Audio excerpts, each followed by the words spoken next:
Have you ever seen a grizzly bear cub fall asleep like a baby wrapped around his brother's nose, tucked under his chin as if letting go would break the world apart? That's Boone.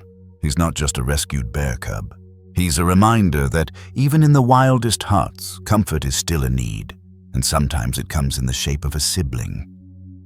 At first glance, it looks cute, but the truth behind Boone's bedtime hugs, it's more than affection. It's survival. Because when they were found, nothing around them was soft. No mother, no warmth, just scorched ground shaking paws and each other. And from that moment on, Boone refused to sleep unless he could hold on to Dakota. This is the story of two orphaned grizzly cubs and the invisible thread that kept them breathing. It's about instinct healing and the wild language of brotherhood. It's about what happens when wildlife rescue becomes something more, something sacred. And maybe it's about us too. Because as we watch Boone hold tight night after night, we can't help but ask, what did he lose out there, and what did he find in the arms of his brother? Let me take you to the edge of Montana's wilderness, where this unlikely ritual began. The call came in just after sunrise. It was mid-September, and fire crews had finally broken through the last edge of the inferno that had been crawling through the Montana backcountry for over a week. What they found behind the smoke wasn't just ash and scorched pine, it was movement, tiny, uneven. Something is dragging, then collapsing near the edge of a creek bed. Claire, a wildlife rehabilitation lead with over 2 decades in the field, got the GPS ping at 6:47 a.m. The team was already prepping for what they thought might be a deer injured or smoke-stunned. Instead, they found something far more fragile. 2 grizzly bear cubs. One was limping fur singed around its front paw. The other was frozen in place, standing guard, refusing to move even as strangers approached. Dakota and Boone. Claire didn't name them right away. At first, they were just 2 stats in a year already overflowing with displaced wildlife. But even as she crouched nearby watching through binoculars, she could tell this wasn't normal. Cubs this young don't survive long without their mother. They don't guard each other like that unless they've already been through something no cub should ever experience. They didn't run. They didn't cry. They didn't even flinch when Claire's team in full safety gear stepped in with carriers. Boone, the smaller one, the one who never took his eyes off Dakota, was trembling but silent. Dakota, slightly larger, was the one injured. The burns on his paw weren't fresh, but they were deep. He'd been walking on pain for days, maybe longer. Claire noticed something then that she wouldn't understand fully until weeks later. Boone didn't let go of Dakota's side, even when created, even when medicated. Later that day, Claire would jot a note in her field log. Boone won't sleep unless he's touching Dakota, even in sedation, even when Dakota is hurting. But back in that moment, all she saw were 2 cubs whose world had already split in half and whose only anchor was each other. Wildfires in this part of Montana aren't rare. But in the past few years, they've changed. They burn longer, hotter, and deeper into bear country. And for young grizzly cubs barely 6 months old, it's not just the flames that are dangerous. It's the aftermath. Lost scent trails, scorched dens, the disappearance of mother bears sometimes never found. The area where the cubs were discovered just outside Cook City inside the Absaroka-Beartooth wilderness corridor is home to black bears, mountain lions, and yes, grizzly bears. But it's remote. Most human contact happens through trail cameras or passing hikers, which made it all the more strange that these cubs survived long enough to be seen. Claire later learned that a Firewatch pilot had spotted 2 small dots moving between felled logs near a smoke pocket the day before the rescue. Most likely that pilot saved their lives.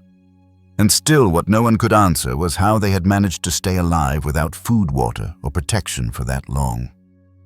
Some things in the wild aren't meant to be measured, and some instincts like Boone's need to stay connected to Dakota can't be explained through data alone. Back at the sanctuary's intake center, nestled behind a stretch of pine-studded land west of Red Lodge, Montana, the cubs were examined under sedation. They weighed in at just under 28 pounds light for their age, but not catastrophic. Boone was healthy, slightly underweight, cautious, but stable. Dakota, though. Dakota's paw was in rough shape. Claire remembers gently peeling charred fur from the pad and feeling her chest tighten. This one walked through something no cub should, she whispered to her assistant. And yet he didn't whimper. What he did do, despite the pain, the IV lines, the sedation, was reach out. Not toward the humans, but toward Boone. Even in sleep, his front paw drifted sideways until it made contact with his brother's crate.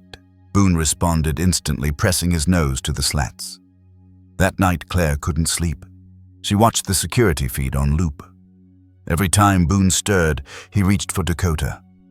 Every time Dakota groaned in pain, Boone whimpered quietly. Two bear cubs alone in the world, and somehow not alone at all.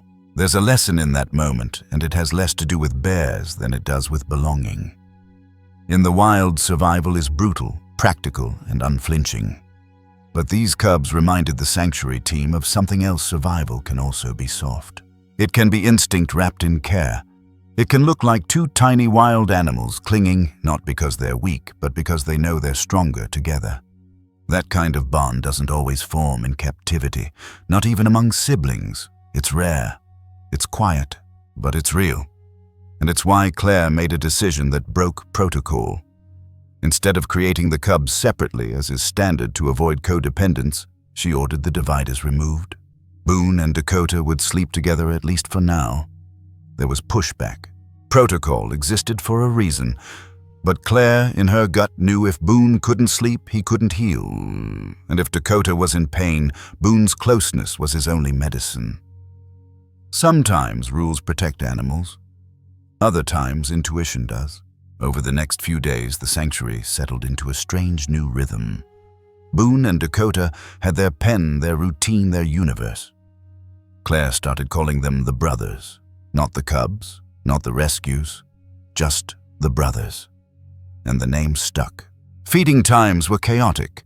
2 bowls, 2 bottles, but one insistence: Boone refused to eat unless Dakota was nearby. Weight checks were tricky. Getting them apart, even for 5 minutes, caused howling fits so loud, the sanctuary's longtime rescue dog, Rusty, left the room. In her second-week log, Claire scribbled, "We didn't just rescue 2 grizzlies. We brought home a bond that's louder than fear."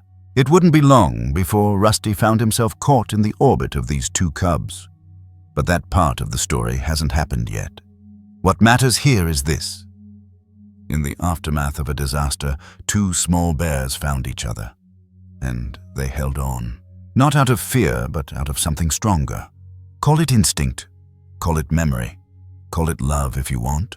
Whatever it was enough to pull them through fire, isolation, and fear and land them here in the soft pine shadows of a sanctuary built for second chances.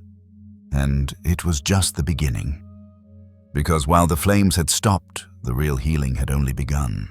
And Boone, he was about to show everyone just how far he'd go to hold on. Boone didn't just fall asleep, he surrendered. But only if Dakota was there. Even after the first week at the sanctuary, after his belly was full, his paws were clean, his little body safely wrapped in warm straw. Boone would not sleep unless one very specific condition was met. He had to be touching his brother. Paw on chest, head, tucked under chin. Body curled just enough to feel Dakota's heartbeat. No exceptions. At first, Claire thought it was just comfort. Cub behavior common among siblings. But Boone wasn't just cuddling. He was gripping, and if they were separated even by just a few inches, he'd stay awake all night. Quiet alert, sometimes even trembling. Dakota, for all his physical pain, slept more easily. Boone. He watched, he waited, he leaned in. It didn't make sense. Cubs don't usually behave like this past a certain age, not even grizzlies. So Claire started looking deeper. What she discovered wasn't just about Boone. It was about all of us. There's a quiet science behind why some animals, especially mammals, crave physical contact when they sleep. It's not just comfort. It's biological programming evolved over millions of years to keep them alive. When a bear cub is first born, it's blind, deaf, and helpless. The only thing it can do is feel. Warmth, heartbeat, fur breath. Those are the earliest forms of safety. long before they learn to hunt or climb or even eat solid food. Cubs learn the rhythm of survival through touch. In the wild, that means curling into their mother's body inside the den, often for months. The warmth isn't just physical, it regulates heart rate, breathing, and stress levels. Remove that too early, and the cub's entire nervous system can struggle to regulate itself. Boone didn't know science, but his body remembered something it had lost. And Dakota, wounded and silent, had become his only compass. Claire decided to test a theory. One evening after feeding time, she placed a small recording device in the cub's pen, a sound monitor paired with motion tracking. The goal was simple: observe how often Boone stirred during the night and when. The results, even after one night, were clear. Boone's breathing only slowed when he was in full contact with Dakota. If Dakota rolled away even slightly, Boone would rouse, not cry, not panic, but shift closer inch by inch until they touched again. Then, and only then, he'd settle. By night 3, Claire could predict it. The hug was no longer optional. It was a ritual. A silent rule written between the two cubs' nervous systems: stay close, stay calm, stay alive. Boone was developing something called contact-dependent sleep behavior, a phenomenon not uncommon in orphaned mammals raised in high-stress environments. It's a kind of trauma echo where the body only finds rest when it can physically confirm safety. Claire had seen it once before in a pair of rescued wolf pups who refused to sleep alone for months. But Boone's case was different. It wasn't fear-based flinching. It was Ian insistence. He needed the hug. Every night, Dakota became Boone's gravity. There's a story Claire tells often now. One afternoon, she tried to weigh Dakota, who was healing slower than expected. Boone was distracted in the corner chewing on pine bark. She gently lifted Dakota out of the shared pen and carried him to the scale across the room. She didn't make it halfway. Boone froze, dropped the bark, bolted toward the edge of the pen, tiny claws scraping at the wooden frame. He didn't cry, didn't roar. He just pressed his body against the divider and stared unblinking until Claire brought Dakota back. Once Dakota was lowered into the straw again, Boone walked over, nosed his side, curled beside him, and finally lay down. That moment stayed with Claire for days. Not because of what Boone did, but because of what he didn't do.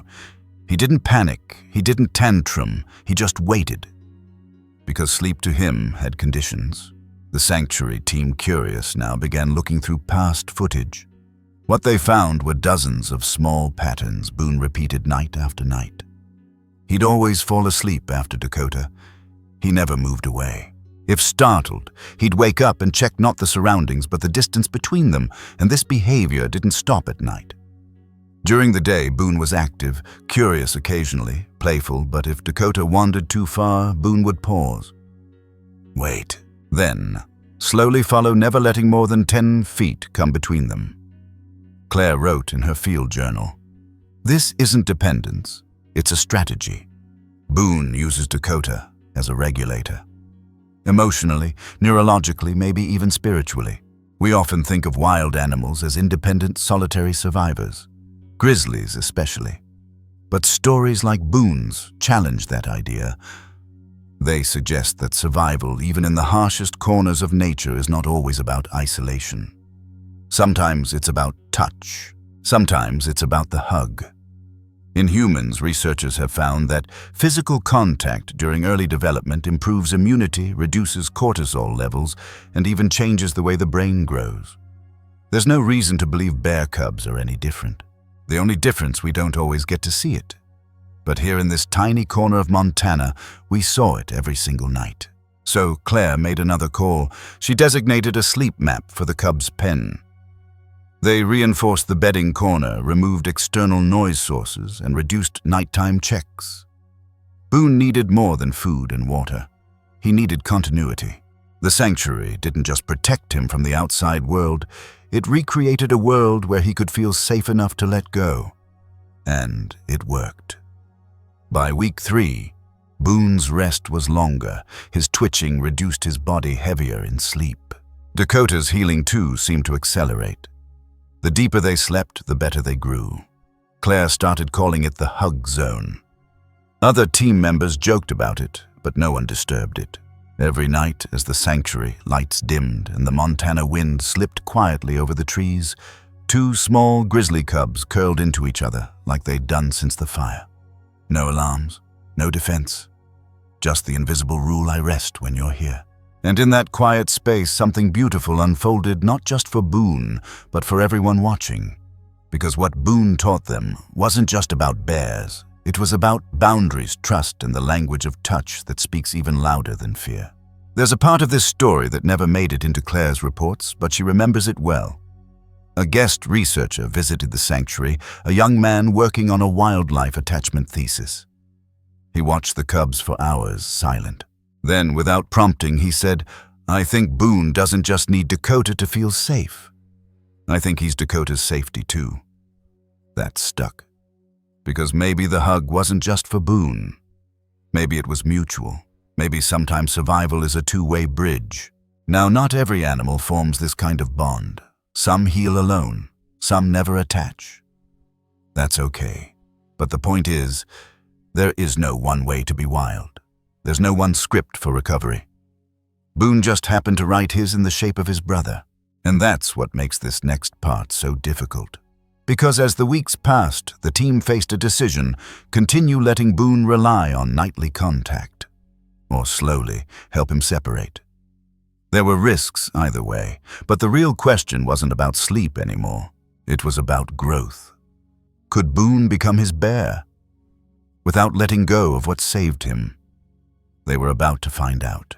Rusty had his place, not just in the sanctuary, but in the rhythm of it. He'd been there long before Boone and Dakota showed up. Long before the wildfire, long before the pens were built to house two orphaned grizzly bear cubs who refused to sleep unless they were touching. Rusty was the kind of dog who never had to ask for a job. He made himself useful and everyone followed his lead. He knew which animals were dangerous, which ones needed distance, and which ones, like the injured fox kit last winter, just needed someone to lie nearby and breathe. He was 12, maybe 12 and a half. No one knew exactly. Claire had rescued him herself nearly a decade ago after he was abandoned near the edge of Glacier National Park. Since then, he'd been the sanctuary's quiet sentinel, part border collie, part mystery, entirely loyal. If a new animal arrived, Rusty was there. Not to bark or control, but to understand. That's what made what happened with Boone and Dakota so strange. Because Rusty didn't go near them. Not at first. It wasn't fear. Claire knew his body language too well for that. It was something closer to disapproval. From day one, the cubs had taken over the intake building. Their crate was in the warmest corner close to the pellet stove. The staff walked quietly. The lights were dimmed early. Boone's hug-only sleep rule meant no loud entrances or banging bowls. Dakota's bandaged paw needed redressing twice daily. The whole operation changed shape around the cubs, and Rusty noticed. For the first few days, he wouldn't even enter the room. When Claire tried to call him in, he sat just outside the doorway and stared. Not growling, not pacing, just still. It was the stillness that felt personal. He'd never reacted that way to any animal, grizzly cubs included. Over the years, he'd shadowed dozens of rescues, black bear cubs, orphaned raccoons, one very grumpy porcupine. But Boone and Dakota, he wanted no part of them. Claire took it as a sign of stress. Maybe the cub's scent reminded him of something wild. Maybe the attention shift had thrown him off. But deep down, she knew better. Rusty wasn't jealous. Rusty was loyal. And loyalty for a dog like him wasn't just about people. It was about routine, about trust, about knowing his place. And his place was no longer what it used to be. There's a quiet truth about sanctuaries that rarely gets spoken. Even though they're places of healing, change is always a kind of grief. When new animals arrive, they bring their pasts with them. And the ones already there, the Rusties of the world, they feel that shift. They lose something invisible. A rhythm, a silence, a role. For the first time in years, Rusty slept in the outer hall instead of Claire's office. He wouldn't approach the cub's pen. When Boone cried at night, Rusty's ears would twitch, but he wouldn't move. It was as if he was choosing not to help, and that choice hurt more than Claire expected. She wrote in her journal that week, Rusty has never chosen distance. Not even when he was sick. I wonder what he thinks these cubs have taken from him. On day 9, something small happened. Almost nothing. Claire was redressing Dakota's paw, humming quietly. Boone already asleep in the hug zone. The pellet stove popped softly in the corner. Claire didn't hear the door creak open, but she felt a shift. When she turned, Rusty was there. Not inside the pen, not even close, but in the doorway, lying down, his head on his paws, watching. No eye contact, no tail wag, just presence. That night, for the first time since the cubs arrived, he stayed until lights out. It was a start. Over the next week, his movements were small, deliberate, cautious. He never approached Boone directly, but he stopped avoiding them. He ate breakfast in the same room. He rested near the straw storage bins that shared a wall with the cubs' sleeping area. And then one afternoon it happened. Claire was late for the midday feeding. The intern on duty, Levi, fresh out of college, was rushing, fumbling with 2 bottles, trying to measure out the exact formula. Boone had already begun pacing, waiting for Dakota to be carried over from the way station. The moment Dakota entered the room, Boone reared up against the crate, letting out a panicked, high-pitched cry. It wasn't loud, but it was sharp enough to sting. Rusty, sitting near the corner, as he always did, suddenly stood up. He didn't bark, didn't bolt, just walked slowly, quietly to the edge of the pen and sat down, right beside Boone. No movement, no contact, just proximity. Boone froze, his head tilted. Then, as if something clicked, he lowered himself onto the straw, curled tight, and waited. That night, Claire didn't need the sound monitor to know Boone slept more deeply. There are turning points in relationships that happen without words or grand gestures. Rusty's quiet entry into the cubs' world wasn't a scene, it was a sentence. A quiet one, the kind that only dogs write. And from that day on, he became their shadow. He'd lie outside the crate during medical checks, follow them at a distance during their first supervised walks through the fenced meadow. On cold mornings, he'd curl up by the window facing their enclosure and doze while the cubs played. The staff started calling them the trio, half joking.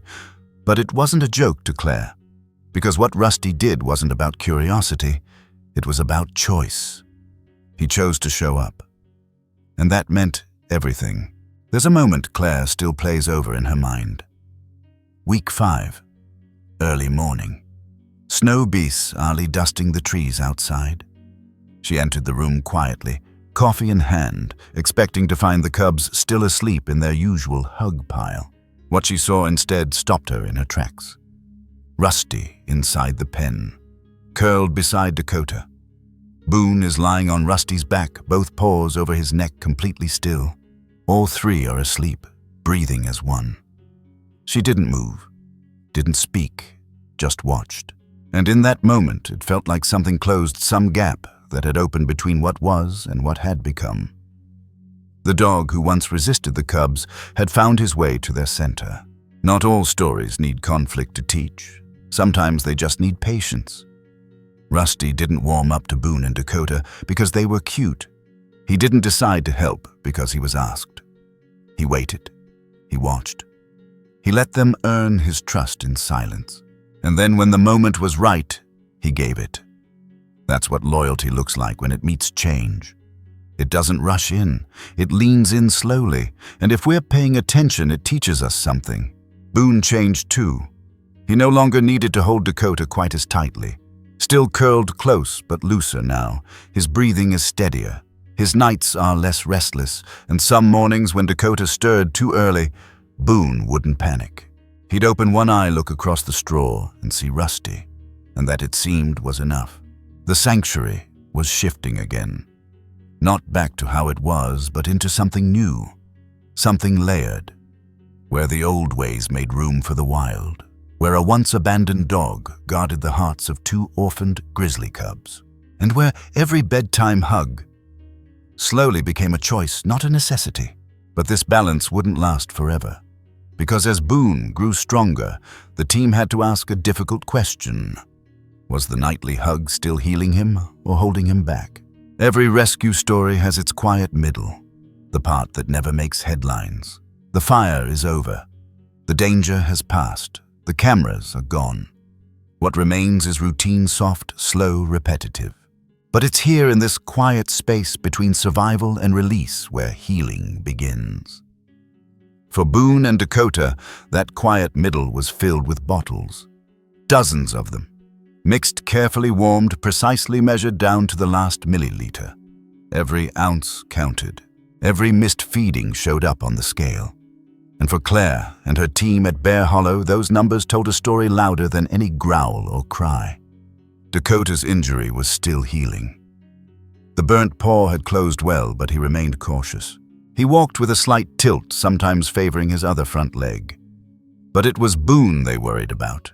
Not because he was physically hurt, but because he was behind. By week 2, Dakota had gained nearly 4 pounds. Boone had gained less than 2. Claire noticed it in the way Boone approached the bottle. Not hesitant, but distracted. He'd start feeding, then stop. Look for Dakota. Check the room. Sometimes he'd only finish if Dakota was lying beside him chewing pine or dozing in the corner. Bottle feeding grizzly cubs is delicate work. The formula is thick and rich goat's milk, heavy cream egg yolk, a precise mix of vitamins and probiotics. Too much and their digestion stalls, too little and their growth flatlines. The sanctuary had feeding charts for every bear species. Grizzlies especially require high-calorie nutrition every 3 to 4 hours, day and night in the early stages. Claire knew the numbers by heart, but with Boone, nothing followed the chart. Some feedings he devoured in 90 seconds. Others he barely touched. The team started logging more than ounces. They logged proximity, lighting, whether Dakota was asleep or awake, whether Rusty was in the room, whether Claire's voice was the one speaking. And patterns emerged. Boone ate better after the quiet, after contact, after stillness. Claire tried everything, changing bottle types, adjusting temperature, switching hands. Nothing worked as well as the simplest solution, Dakota nearby, so they fed them together. 2 bottles, 2 towels, 2 little muzzles nudging for warmth. It wasn't efficient, but it worked. Slowly, Boone began to gain. His coat thickened. His ears perked more often. He began to wrestle Dakota, not aggressively, just light taps, playful tumbles. The kind of behavior Claire hadn't seen since they arrived. But the real test came during the week of the cold snap. Montana weather shifts hard in the fall. One morning, the temperature dropped nearly 30 degrees overnight. The barn heaters worked overtime. Water buckets froze before noon. Boone grew listless. He refused 2 feedings in a row. Dakota ate, but slower than usual. Claire checked vitals. Both cubs were fine, but Boone's weight had plateaued again. That night, instead of using the crates, she stayed with them, sleeping on a cot across the pen. Rusty by her feet, 2 bottles are ready at 2 a.m. When Boone stirred, Claire didn't speak. She just lifted him into her lap and held the bottle out. He didn't take it at first, just stared toward Dakota. Claire sighed, quietly slid the cot next to the straw pile where Dakota was curled. And there, in the middle of the night, in the dim glow of the barn's emergency lights, Boone finally drank. Not in panic, not in hunger, but in peace. She wrote in her journal, "He doesn't eat for energy, he eats for safety. The bottle is secondary. Connection comes first." By week 4, Boone had caught up. Not fully, but enough to ease the staff's concern. He was gaining weight at a steady rate, still lighter than Dakota, but more active. His climbing improved. His stride was stronger. He nibbled on branches, chased shadows. He no longer waited to be fed. He expected it. Claire saw the change in his eyes. He wasn't just surviving. He was growing, but growth came with new challenges. Dakota's independence emerged first. He began exploring their pen without Boone. He climbed higher, wandered farther, occasionally ignoring Boone's subtle calls. Boone in turn watched him go, ears twitching, head cocked, but he didn't follow right away. Instead, Boone would pace, just a few steps, then stop, then turn toward the feeding corner. That's when Claire knew it was time. They started easing the cubs into short feeding separations, first 5 feet apart, then 10. Then across the pen. Boone resisted at first. He'd delay, nudge the bottle away, but with time he began to tolerate it, then accept it, then ignore it. And then one morning Boone did something no one expected. He finished his bottle. Alone. Then walked across the pen and curled up next to Rusty instead of Dakota. Claire teared up watching it on the monitor. Not because Boone had changed, but because he'd chosen. Chosen where to rest, chosen when to eat, chosen comfort over clinging. It was a quiet victory. The kind no one else would notice, but for Boone it was everything. Healing. Claire realized doesn't always look like progress. Sometimes it looks like repetition, like warming formula in the same kettle 3 times a night, like weighing the same small body and celebrating a half-pound gain, like recording the same sleep cycle night after night and waiting for the first change. Healing looks like patience, and patience in sanctuaries like Bear Hollow is its kind of wild. The cubs began to settle into a new rhythm. They still slept together most nights. Boone still preferred Dakota's side, but the grip had softened. The hug that once looked like desperation now looked like habit. Gentle, not frantic, familiar, not fragile. Rusty took notice. He slept closer now, sometimes inside the pen. Sometimes between them, it was quiet, balanced, almost easy. And that's when Claire knew the hard part was coming, because with healing comes the hardest question of all. When do you let go? How do you know when comfort becomes a crutch? When the bottle isn't needed, only wanted? When does the hug that once saved a life start holding it back? The sanctuary had reached the edge of that question, and Boone was about to show them the answer. By the start of week 5, the hug had become more than comfort. It had become a ritual, predictable, automatic. Every night without fail, Boone would nestle into Dakota's chest, curl his front paw just beneath his brother's chin, and breathe until sleep took over. No crying, no restlessness, no resistance. It looked peaceful. To an outsider, maybe even healing. But Claire was beginning to wonder if peace could be deceiving. Boone was growing. He climbed better, walked stronger, ate more regularly. His weight was still just behind Dakota's, but within a healthy range. On paper, the recovery was textbook, but in practice something wasn't shifting, because during the day Boone had started stalling. At first it was subtle hesitating before entering the outdoor play enclosure, glancing back if Dakota got ahead, stopping near the gate and scanning for familiar faces before exploring new terrain. The behavior wasn't fear, it wasn't defiance, it was dependence. Boone wasn't just close to Dakota, he was anchored to him. Claire had seen trauma before. She'd worked with orphaned black bear cubs that flinched at touch wolves, that refused to eat without growling first, and obcats that paced the corners of their enclosures for hours. But Boone was different. He wasn't defensive, he was devoted. And that raised a new question. Was Boone's nightly hug still part of the healing, or was it the thing quietly holding him back? To find out, Claire began a light observational study. Nothing invasive, just 3 days of passive tracking. Using motion sensors and time-stamped video, she monitored Boone and Dakota's behaviors in and out of sleep. She recorded how long Boone took to fall asleep, depending on Dakota's proximity, whether he changed sleeping positions independently, and how often he moved away on his own during the night. The results were in one word consistent. Boone always initiated the hug. He never moved once he fell asleep. And if Dakota shifted too far, Boone woke immediately. Even more telling, during daytime naps, Boone would often choose rest over exploration, only if Dakota was already asleep. It was less like sharing space and more like waiting for permission. Claire wrote in her notebook, "He doesn't just want closeness, He's outsourcing his sense of safety. From a wildlife rehabilitation perspective, that's a red flag. The goal isn't just survival, it's independence, especially for grizzlies. In the wild, cubs will typically stay with their mother until age 2. But by the end of year 1, most are already exploring short distances alone, following scents, testing instincts, observing from a distance. Boone was showing none of that. Dakota, on the other hand, had begun to pull away naturally. His behavior aligned with healthy cub development, short exploratory forays, climbing experiments, delayed reactions to Boone's calls.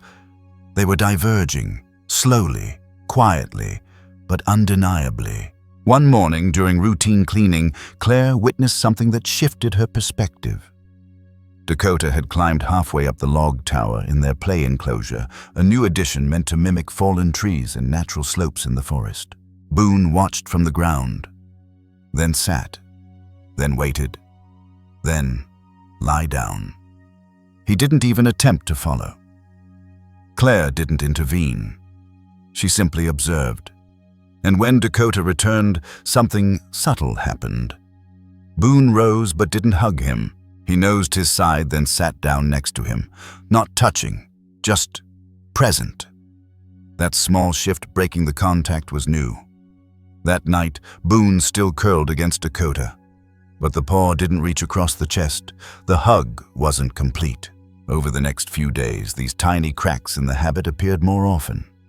Short moments where Boone didn't default to contact. Instances when he napped a foot away. Once he fell asleep with his back turned, still close but facing out. For a cub who once treated Dakota like a life raft, that was progress. Claire began to think maybe the hug wasn't trauma anymore. Maybe it had become something else. A choice, a ritual, a connection he could eventually outgrow, not by force, but through safety. She recalled a conversation with a visiting wildlife therapist from Colorado who once said, "Attachment isn't the enemy, it's the ladder.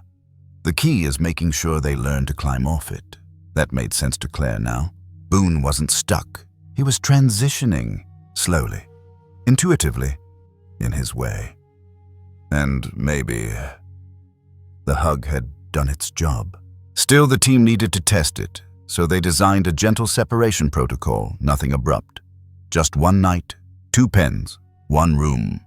Clear sight lines, fresh straw, warm blankets. Boone in the left crate, Dakota in the right. Claire sat in the hallway with a tablet watching the night camera feed. At first, Boone paced. He looked at Dakota. He pressed his body against the crate bars. Dakota didn't seem bothered. He rolled into a ball and dozed. Boone took longer. He circled, sat, stood again. But then around 2:14 a.m., something happened. Boone stopped moving. He lay down, not curled, not tense, just down. No howling, no panic. Just sleep. It didn't last long, maybe 2 hours. But it was enough. The next morning, Claire opened the crates. Boone walked straight to Dakota. They touched noses. No dramatic reunion. No clinginess. Just a quiet hello. That day, Boone climbed halfway up the log tower, by himself. Sometimes we mistake healing for detachment. We fear that letting go means losing the bond that carried us through the storm. But Boone was showing the opposite. His bond was the reason he could let go. It wasn't that the hug had become a problem. It was that the hug had served its purpose. There's a kind of wisdom in wild animals we often overlook. We assume they don't think the way we do, that they don't grieve, reflect, or decide. But Boone had been making choices since the moment he was found. Clinging to Dakota wasn't a weakness, it was a strategy. And choosing to stop wasn't a loss. It was growth. Claire watched the cubs sleep that evening side by side, but not curled. She didn't feel sadness. She felt something else. Pride, maybe. Gratitude. A quiet relief.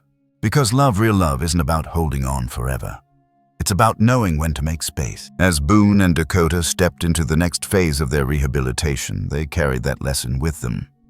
And so did Rusty, always nearby, now sleeping a few feet away instead of in the middle of their pile.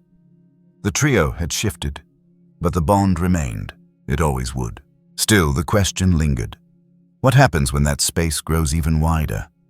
When will his brothers one day have to face the world apart? There's a difference between testing independence and forcing it. The first is about timing, the second is about control. And on a chilly Tuesday morning in late October, the team at Bear Hollow, despite their good intentions, got the timing wrong. It started with a chart. Boone's specifically. His weight had reached the 45-pound mark, solid for his age. His feeding had normalized. He explored the outdoor run daily, even without Dakota leading the way. The sleep monitor showed increasing stretches of solo rest. On paper, Boone was ready, but paper never tells the whole story. Claire knew this. She'd written protocols, broken them, revised them. But after nearly 2 months of care, the sanctuary was approaching its next benchmark, socialization. The cubs needed to begin meeting others. Black bear cubs, 1 or 2 grizzlies from a nearby transfer center. Early introductions required a level of emotional resilience, especially for grizzlies, who typically grow more territorial as they mature.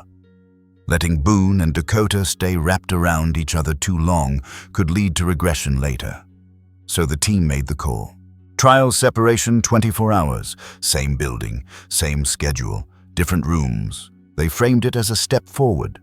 But Boone didn't see it that way. The morning was quiet. The sun crept gently across the hay-lined floors of the cub den.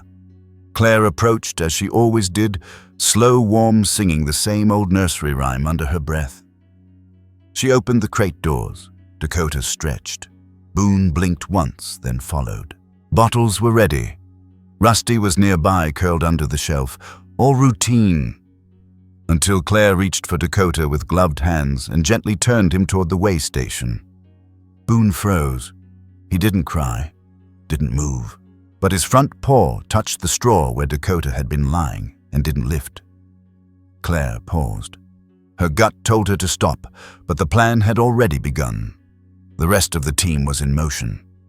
Dakota was moved first. Boone was fed alone. That was the first crack. He didn't touch the bottle. Not immediately, not after 5 minutes, not even when Claire swapped hands, voices, or formula temp. He just sat, eyes on the door, ears twitching at every sound beyond the wall. Eventually, she coaxed him into drinking, half of what he usually took. Then he lay down, not in his bed, but at the gate, pressed flat to the floor, listening. The room felt colder than usual. Claire didn't take notes that day. She just watched. The evening came fast. Dakota had done fine in his temporary space-chewed branches, ate both feedings, napped twice. He was more adaptable by nature. Boone, however, had become still, not aggressive, not dramatic, just unnervingly still. He didn't play, didn't touch his second bottle, didn't respond when Rusty walked in. At one point, he moved to his sleep corner, circled once, then walked back to the gate and waited there, head low, eyes scanning for something that wouldn't come.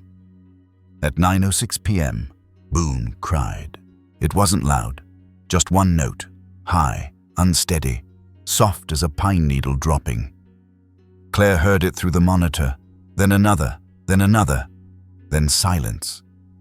She watched the feed. Boone paced for 2 minutes, lay down, got up again, turned in a circle, then settled in the exact middle of the room, nowhere near his bed, nowhere near Rusty, and curled into himself. But he didn't sleep. Claire sat up that night. She didn't go in, didn't intervene.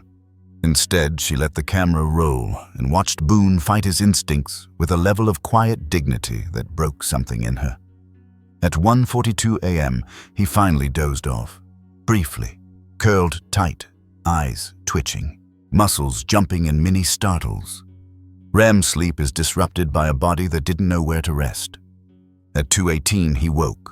Walked to the wall, leaned his body against the divider. Not to escape, but to feel. To search for warmth he couldn't quite reach. That image stayed with Claire, because Boone hadn't regressed. He hadn't panicked. He hadn't protested. He had endured. By morning, the test was over.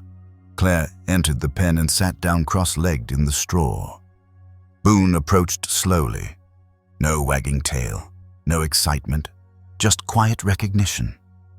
He nuzzled her knee, then turned his head toward the divider. Claire didn't speak. She opened the gate. Boone walked out, took a left, crossed the corridor, and stood at Dakota's door. No sound, just stillness. Inside, Dakota stirred. The door creaked. Two sets of paws moved closer. They didn't rush each other. No yelps, no reunion cries. Boone leaned in. Dakota licked his ear once. Then they lay down. Together. And finally, Boone slept. We often think of separation as a milestone, a sign of maturity, a box to check. But sometimes forced separation doesn't teach strength. It teaches absence, and absence doesn't heal. Boone didn't fail that night. He proved something far more important. He could survive distance, but he didn't thrive in it, not yet. Not that way, not on someone else's timeline. Claire wrote in her notebook, "Maybe the test wasn't wrong, just too soon." Growth isn't a straight line. It spirals, loops, hesitates. Sometimes it hugs. The team regrouped. The new plan was slower, more responsive. Short separations only during daylight, always with sight and sound access. No overnight crate distancing for now. They built a new sleep enclosure twice the size with a gentle divider Boone could choose to cross. No pressure, no handlers, just space if he wanted it.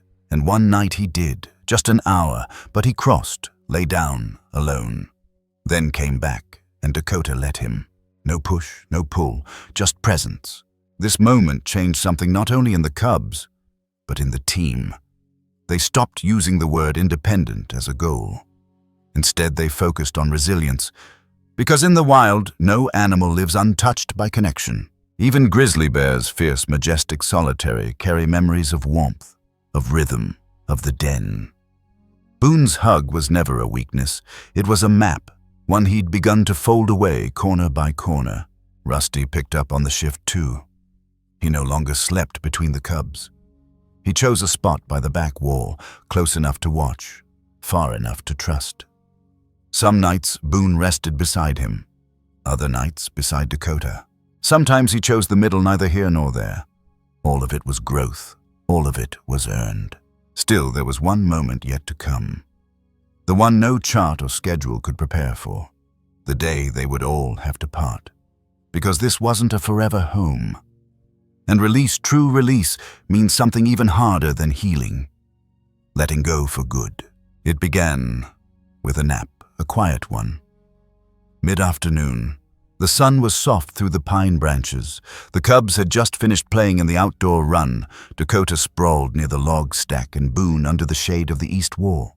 Rusty, who'd kept his distance for weeks, was lying a few feet away, head down, eyes half closed, listening, but not interfering. That's when Boone did something new. He stood, shook the straw from his fur, looked over at Dakota, then turned and walked to Rusty. No hesitation, no sniffing, just a slow, sure walk. Then he lay down beside him, not against, not touching, just close. Rusty didn't move. Claire, watching from the corner with a mug of lukewarm tea, felt the silence shift. It wasn't dramatic, but something passed between them. Not ownership, not surrender, something older than that. Recognition. For weeks, Rusty had remained the quiet guardian. He didn't play with the cubs, didn't interfere with feedings, never inserted himself into their world. He was present, dependable, neutral, but Boone had changed the terms. That nap wasn't just a choice, it was an invitation. And Rusty accepted.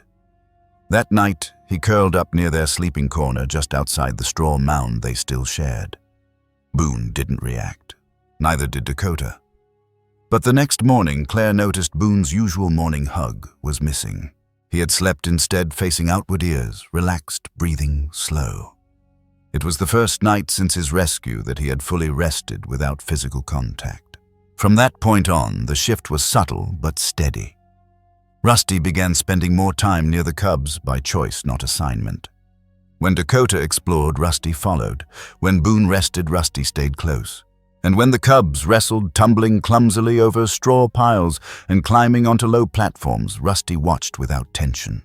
His tail stayed still, his eyes stayed soft. Eventually, Boone began to engage. At first, a gentle nose nudge, then a half pounce more bounce than bite. One afternoon, Dakota joined in circling Rusty in wide loops, letting out soft huffs play language between species that have no shared vocabulary. Rusty didn't run. He didn't snap. He didn't walk away. He let them in. Claire hadn't expected it. None of them had. Rusty was, after all, a senior dog. A shepherd mix with a history of protecting, not parenting. But animals don't follow our projections. They move at their own emotional pace. And Rusty had decided quietly, patiently, that these cubs weren't burdens. They were his. Over the next 2 weeks, the trio formed a rhythm. They moved through the day like gears in an old clock. Boone would rise first, always alert, always checking. Dakota would follow slower, more confident. And Rusty would wait. At the door, by the fence, beneath the overhang during feeding time. Each played their part. When Boone tried climbing a new ramp, Rusty lay at the base. When Dakota dragged a log too big for one cub, Rusty stood nearby, almost like a spotter. When the cubs slept, Rusty chose the middle ground. Not too far, not too close, just there. Visitors noticed. A donor group from Bozeman came for a guided walkthrough. One woman, a retired nurse named Judith, stood behind the viewing glass for nearly 20 minutes without speaking. When Claire approached to check in, Judith whispered, "I didn't know grief could become this quiet." Claire didn't respond. She didn't need to, because that's exactly what it was. Boone and Dakota had lost everything. Their mother, their den, their world. And yet somehow they had built something else. Something new. Not to replace what was lost, but to live anyway. Rusty was part of that decision. The staff began calling them the Brothers Three, part joke, part truth. Boone the alert one, Dakota the steady one, Rusty the old soul. It wasn't anthropomorphism. It was an observation. 3 animals, 3 species learning how to coexist, not by instinct, but by willingness. They chose connection. There's a lesson here, quiet but urgent. In wildlife rehabilitation, bonding is both a gift and a liability. Too much human contact and an animal becomes unfit for release. Too much dependence on another species and instincts may dull. But the right kind of connection, the one forged in mutual silence, in trust without words, that kind of bond builds resilience. Rusty didn't teach Boone how to hunt or climb, but he offered something just as vital. He modeled peace, calm, unbothered, steady, the kind of presence that tells a young bear, "You're safe now." One crisp morning, Claire walked out to the run to find all 3 lying in a patch of sunlight. Boone was belly up, eyes half-lidded. Dakota was curled on his side, breathing slowly. Rusty lay beside them, chin down, tail flicking once every few minutes. None of them moved when she approached. Claire paused. Didn't speak, just watched. They weren't performing. We weren't posturing. They were simply resting together. And that was the moment Claire knew. This bond, this trio, it was no longer about survival. It had become a choice. Not clinging, not coping. Companionship. Still, time was moving forward. The cubs were growing faster now. Their weight climbed weekly. Boone passed 55 pounds. Dakota hit 60. Their play grew more intense. Their sleep deeper. They started spending longer periods outdoors unsupervised, just monitored by trail cams and perimeter mics. Rusty came less often, not because he wasn't needed, but because he wasn't needed. And that in its way was a goodbye. Boone still leaned into Dakota sometimes at night. Not every time. Just enough to say, "You're still mine." Rusty, when he visited, no longer curled up at their side. He chose the corner. He rested alone, not in withdrawal, in peace. The trio had done what most families, biological or found hope, to do. They showed up, they stayed. Then they let each other grow. Claire wrote in her notebook.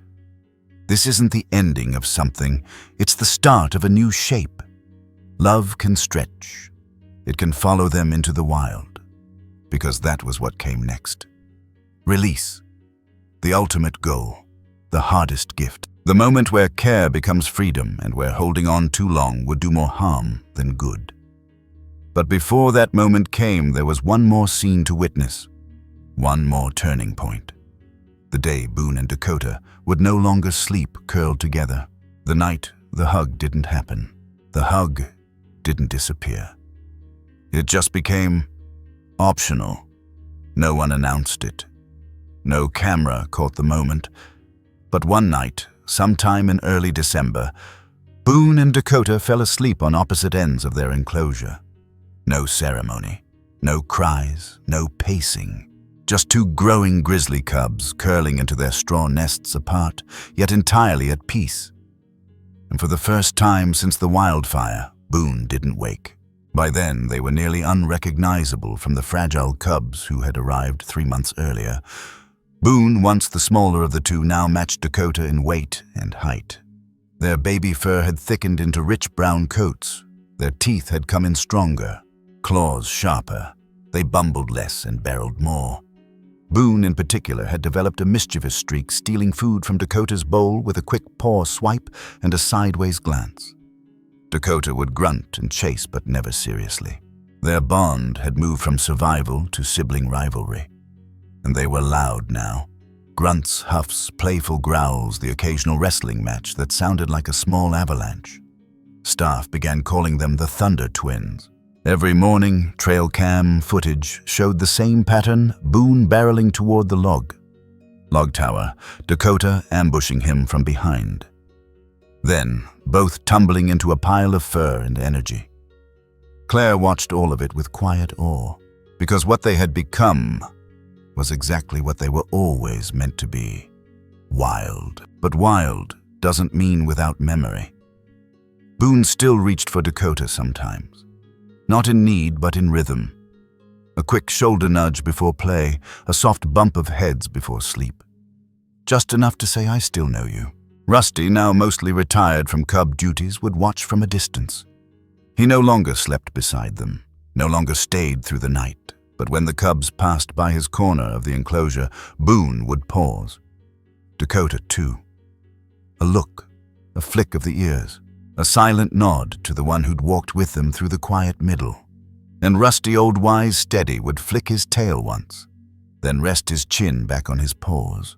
Grizzly bears in the wild don't form lifelong sibling bonds. They grow apart naturally, find their own territories, seek different paths. But Boone and Dakota had built something that would last beyond contact, an internal rhythm. A memory of breath and warmth and the instinct to hold on when everything else is falling apart. And here's the truth. No one tells you about rescued animals. They remember. Not in words, not in timelines, but in patterns, in who kept them warm, in who stayed, in what safety felt like. That's what the hug was. Not a habit, not a weakness, a blueprint.